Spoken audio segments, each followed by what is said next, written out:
اللہ پاک نے قرآن پاک میں فرمایا فبدل الذین ظلموا قولا غیر الذی قیل لهم فانزلنا علی الذین ظلموا رجزا من السماء بما كانوا یفسقون۔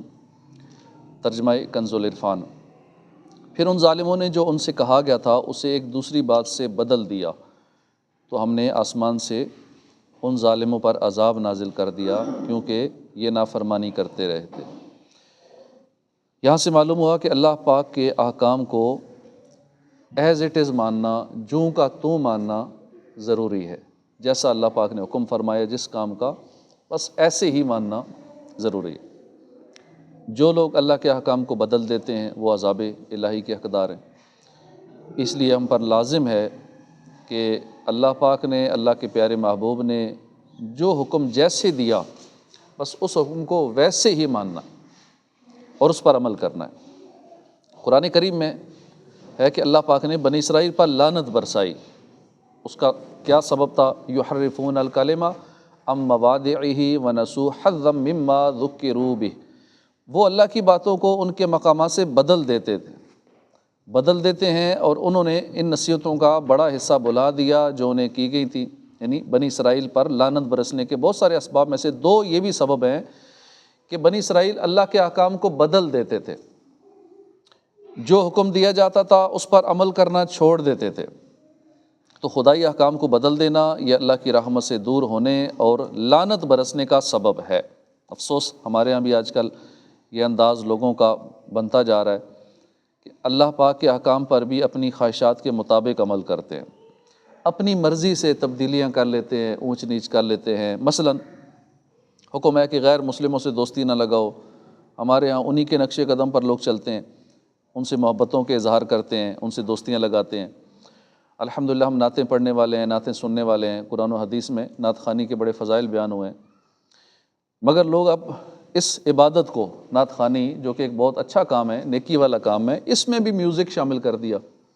اچھے کام کے اندر بھی اپنی مرضی سے اس معاملے کو بدل دیا، میوزیکل دف ٹائپ، کیونکہ یہ جو حوالہ دیتے ہیں جو فلاں دف کا ثبوت ہے تو وہ والا دف اور تھا، یہ دف اور ہے۔ آج کل یہ تو باقاعدہ میوزیکل ٹیون بنائی جاتی ہے اس دف سے۔ تو اس طرح کر کے اور بہت سارے احکام جس میں اپنی مرضی سے ملاوٹ کر کے اللہ کے احکام کو بدل دیتے ہیں۔ علامہ ابن جوزی نے لکھا ہے کہ شیطان پیروں فقیروں کے بارے میں بھی لوگوں کو دھوکہ دیتا ہے۔ پیر فقیر اللہ والے بندے، نیک بندے جو ہوتے ہیں، جو اولیاء کرام ہوتے ہیں، ان کی بڑی اونچی شانیں ہیں۔ یہ نیک لوگ مسجدوں میں ملتے ہیں۔ جو پیر فقیر مسجد میں کبھی چکر ہی نہ لگائے اور لٹیں رکھی ہوں، 10 کڑے پہنے ہوں، 10 انگوٹھیاں پہنی ہوں، اور ڈی ڈی کے نعرے لگا رہا ہو، خوب چرس بھنگ پی رہا ہو، پھٹے پرانے کپڑے، لمبے لمبے بال ہوں، مسجد کے قریب سے بھی نہ گزرتا ہو، نمازوں کے وقت گپیں ہانگتا ہو، نماز میں نہ پہنچتا ہو، لوگ اسے بڑا پہنچا ہوا سمجھ لیتے ہیں۔ تو یہ وہ لوگ نہیں ہیں کہ شریعت نے جن کے ادب کا حکم دیا ہے۔ اللہ والے تو اللہ کی یادوں میں مصروف ہوتے ہیں، اللہ والے مسجدوں میں ملتے ہیں۔ اسی طرح شریعت نے حکم دیا داڑھی بڑھاؤ، مونچھیں پست کرو۔ ہمارے ہاں لوگ داڑھی کی بھی کیسے کیسے تراش خراش کر کے ایک سٹائل اور ڈیزائن بنایا ہوتا ہے، چھوٹے چھوٹے آدھے پورے برابر داڑھی رکھنے لگ گئے ہیں۔ فیشن کا فیشن اور داڑھی بھی کہلائے گی۔ لا حول ولا قوۃ الا باللہ۔ داڑھی مڈانا بھی حرام ہے، ایک مٹھی سے گھٹانا بھی حرام ہے۔ تو شریعت نے جو حکم دیا ہے نا اسے پورا پورا ماننا ہے، اس میں تبدیلی نہیں کرنی ہے۔ اللہ پاک نے قرآن کریم میں فرمایا ان الصلاۃ کانت علی المؤمنین کتابا موقوتا۔ نماز جو ہے بے شک وہ مسلمانوں پر ایک مقررہ وقت میں فرض ہے، لیکن اپنی مرضی سے کہتے ہیں زور اثر کٹھی پڑھ لیں گے، مغرب عشاء کٹھی پڑھ لیں گے۔ تو اس طرح کٹھی تو جنگ کے موقع پہ بھی ایک مرتبہ جنگ کا موقع تھا، غیر مسلموں نے آپس میں سازش کی کہ مسلمان نماز نہیں چھوڑتے، کیونکہ جنگ میں بھی مسلمان نماز نہیں چھوڑتے تھے۔ دشمن سامنے ہے، تلواریں ننگی ہیں، لیکن وہاں بھی نماز چھوڑنے کا کنسیپٹ نہیں تھا۔ ہمارے یہاں تو تھوڑی سی مجبوری بن جائے، کہیں سفر میں ہو تو نماز چھوڑ دیتے ہیں نا۔ حالت جنگ میں بھی نماز معاف نہیں ہے۔ تو کافروں نے سوچا کہ نماز کی حالت میں یہ جب ہوں گے نا تو ہم اس وقت حملہ کریں گے، اس وقت آسانی ہوگی، لڑ نہیں سکیں گے۔ تو مسلمانوں کو چونکہ نماز بڑی پیاری ہے، یہ نماز پڑھیں گے، ہم اس وقت ان پہ حملہ کریں گے۔ یہ انہوں نے سازش کی۔ ادھر اللہ پاک نے جبرائیل علیہ السلام کو بھیج کے ان کی سازش بتا دی۔ 5ویں سپارے کی آیات نازل ہو گئی۔ اب اس میں 5ویں سپارے میں اللہ پاک نے نماز خوف کا پورا طریقہ بتا دیا۔ کہ جب ایسا معاملہ ہو جائے، جنگ کی حالت ہو، دشمن حملہ کرنے والا ہو، اب کیسے نماز ادا کرنی ہے؟ معاف پھر بھی نہیں ہے، ادا پھر بھی کرنی ہے، ہاں طریقہ تھوڑا بدل جائے گا۔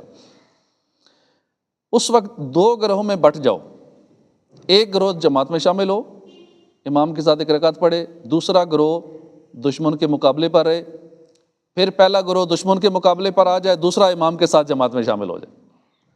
یہ ایک پورا طریقہ جو تفصیل سے بیان کیا گیا ہے قرآن پاک میں۔ تو یہاں سے اندازہ لگائیے کہ نماز کو اس کے وقت کے اندر ہی پڑھنا ہے، چاہے حالت جنگ ہو۔ حالت جنگ میں بھی ظہر، عصر یا مغرب، عشاء ملا کر پڑھنے کی اجازت نہیں دی گئی ہے۔ اللہ پاک قرآن کریم میں فرماتے ہیں فَخَلَفَ مِن بَعْدِهِمْ خَلْفٌ أَضَاعُوا الصَّلَاةَ، تو ان کے بعد وہ نالائق لوگ ان کی جگہ آئے جنہوں نے نمازوں کو ضائع کیا۔ اس کی تفسیر میں صحابی رسول حضرت عبداللہ بن مسعود فرماتے ہیں کہ اس کا یہ معنی نہیں ہے کہ وہ لوگ سرے سے نماز پڑھتے نہیں تھے، بلکہ یہ معنی ہے کہ وہ نماز کا وقت گزار کے پڑھتے تھے۔ امام ابن ابی دنیا لکھتے ہیں کہ ایک صاحب تھے، ان کی بہن کا انتقال ہوا، اب دفنانے لگے تو ان کے کوئی جو پیسے رکھنے کے جو بٹوا اس دور میں ہوتا ہوگا وہ گر گیا ادھر ہی، اور بعد میں یاد آیا کہ دفناتے ہو میرے تو وہ رقم والی جو بٹوا تھا وہ پرس ادھر ہی گر گیا۔ اب پھر یاد آیا، دوبارہ قبر پہ آئے لوگ، وہ کہ چلے جانے کے بعد قبر کھودنے لگے تو انہوں نے قبر میں بھڑکتی ہوئی آگ دیکھی، مٹی ڈال دی، فوراً روتے ہوئے اپنی امی کے پاس آ گئے۔ والدہ سے کہا کہ مجھے میری بہن کے بارے میں بتائیں کہ وہ عمل کیا کرتی تھی، کہ اس کی قبر میں نے آگ بھڑکتی دیکھی۔ والدہ نے کہا اس بارے میں کیا جاننا چاہتے ہو؟ میں نے کہا امی جان میں نے اس کی قبر میں آگ دیکھی ہے۔ یہ سن کر وہ روتے ہوئے بولی بیٹا وہ نماز میں سستی کرتی تھی، نماز ٹائم گزار کے پڑھتی تھی، ایسا نہیں تھا بے نمازی تھی، نماز پڑھتی تھی لیکن ٹائم گزار کے پڑھتی تھی۔ اب یہ ہے وقت گزار کر نماز پڑھنے کا وبال۔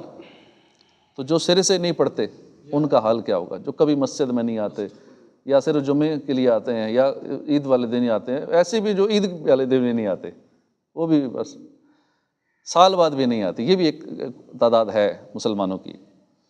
تو اسی طرح اوراد و وظائف ہیں، تو اوراد و وظائف میں بھی احادیث میں جو بتائے گئے ہیں نا کہ فلاں ورد اتنی بار پڑھیں تو یہ ہوگا، یہ 100 بار پڑھیں تو یہ 50 بار پڑھیں، یہ جو تعداد بتائی جاتی ہے وہ اتنی ہی تعداد میں پڑھنا ہوتا ہے۔ یہ نہیں کہ ہاں زیادہ پڑھ لیں گے تو زیادہ ثواب ہوگا، زیادہ کام ہو جائے گا، نہیں، ٹھیک ہے ثواب ملے گا، جو بھی اللہ پاک کے اچھے نام ہیں یا اوراد و وظائف ہیں ثواب مل جائے گا، لیکن وہ جس مقصد کے لیے وہ ورد وظیفہ ہے نا وہ مقصد نہیں حل ہوگا۔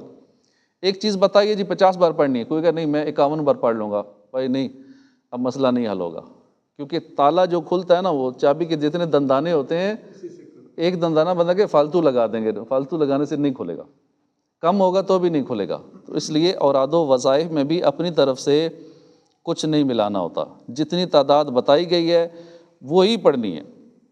دلائل الخیرات شریف درود پاک کی بڑی مشہور کتاب ہے، اس میں درود پاک بہت سارے لکھے ہوئے ہیں۔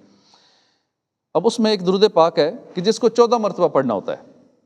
ایک مرتبہ شاہ عبداللہ الہ آبادی سے ان کے شاگرد نے پوچھا لیجا ہم کیوں نہ 15 بار پڑھ لیں، کہ 14 بار لکھا ہے یہ درود پاک پڑھیں تو یہ کام ہو جائے گا، تو ہم 15 مرتبہ پڑھ لیتے ہیں، زیادہ ثواب ملے گا، کام اور جلدی ہو جائے گا۔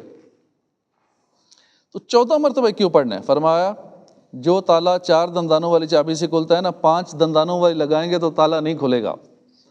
ہم یہ درود پاک 15 مرتبہ پڑھیں گے تو بھی کام تو ثواب کا ہی ہے، اچھی بات ہے، ثواب ملے گا، مگر وہ جس مقصد کے لیے تھا نا کہ یہ اس سے کام ہونا ہے نا وہ نہیں حل ہوگا، وہ تبھی حل ہوگا جب وہ 14 بار اسے پڑھیں گے۔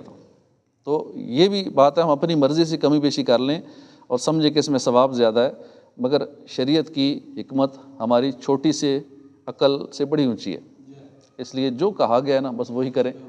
اب بندہ کہ جی قرآن پڑھنا ثواب کا کام ہے نا، تو میں کیوں نہ تقیات میں قرآن پڑھ لیا کروں، الحمد شریف، فاتحہ پڑھنا اور صورتیں ملانا، ہم کھڑے ہو کے جو پڑھتے ہیں تو خیر ہے، بیٹھ کے بھی یہی پڑھ لیتے ہیں، ثواب ہی مل رہا ہے نا، نہیں ملے گا، نماز ضائع ہو جائے گی، دوبارہ نماز پڑھنی پڑے گی، مرضی نہیں چلے گی کہ سبحان ربی العظیم رکوع میں پڑھنا ہے، سجدے میں پڑھنا ہے سبحان ربی الاعلیٰ، تو چلو اس کا الٹا کر لیتے ہیں، رکوع میں پڑھ لیتے ہیں سبحان ربی الاعلیٰ، ثواب کا کام ہے نا، کون سا اس میں غلط کام ہے؟